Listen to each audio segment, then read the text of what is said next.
अगर यूनिवर्सिटी के अंदर, कॉलेजेस के अंदर 14, 15, 16 साल लगाकर डिग्री हासिल करने के बाद भी आप लोग इस काबिल नहीं है कि आप लोगों की सोच का लेवल दूसरे लोगों से मुख्तलिफ ना हो, आप लोगों के सोचने का अंदाज, आपकी सोच का एंगल क्रिटिकल ना हो, क्रिटिकल होकर ना सोचें, बल्कि आप लोग किसी की दी हुई सोच को ही अपना लें, किसी के दिए हुए आइडियाज़ को ही एज इट इज़ अपना लें। ये क्रिटिकली आप इसको एग्जामिन ना करें कि हाँ हाउ वाई, दो क्वेश्चन है ना, हाउ वाई, ठीक है ना, कैसे, क्यों,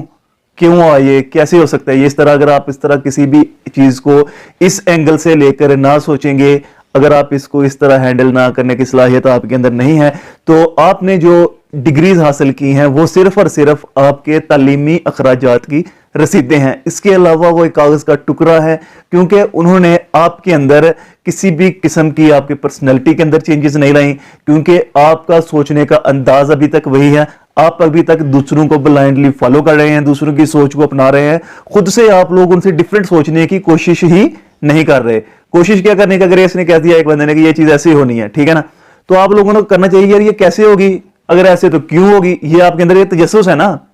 एक इंसानी फितरत है, ये कैसे क्यों। अगर आपके पास कोई चीज इल्म हासिल, डिग्री आपने ली है, तो अगर आपकी सोच का अंदाज इस लेवल तक नहीं पहुंचा तो आपकी डिग्री का फायदा कोई नहीं है। डिग्री वो है, इल्म वो है जो आपके अंदर सोचने समझने की सलाहियत दूसरे आम लोगों से मुख्तलिफ हो। आप किसी भी मसले के अंदर जो भी डिस्कशन हो रही हो, तो आपके सोचने का अंदाज, आपके बोलने का अंदाज, आपके एग्जीक्यूट करने का अंदाज दूसरों से डिफरेंट हो, ये चीज है इल्म। इसी इल्म के बारे में कुरान पाक में फरमाया गया है कि क्या जो इल्म रखते हैं, जो इल्म नहीं रखते वो बराबर हो सकते हैं। तो इसी इल्म के बारे में बताया गया है, क्योंकि इल्म ये चीज है कि काम बंदा जो अनपढ़ है, जिसने पढ़ा नहीं हुआ, वो तो दूसरों को सुनना है, उसने कहीं से बात सुननी है, उसने आगे कर दिया। लेकिन एक बंदा जो पढ़ा लिखा है, जिसको दीन का भी इल्म है, जिसको अच्छी तरह इल्म है, अगर वो भी इसी तरह सुनी सुनाई बात को आगे फॉरवर्ड करे, लेकिन क्योंकि उसने उसको इल्म है लेकिन उसको तजस्सुस नहीं है कि इसने कैसे, उसने किसी भी किस्म की इन्वेस्टिगेशन नहीं की, तो वो भी उसका एक इल्म जाया है। तो वो भी जो इल्म नहीं रखते उन वालों में शुमार हो रहा है, क्योंकि उसको हालांकि एक बात का पता है कि इस तरह होनी है, उसने क्यों एक तहकीक नहीं की।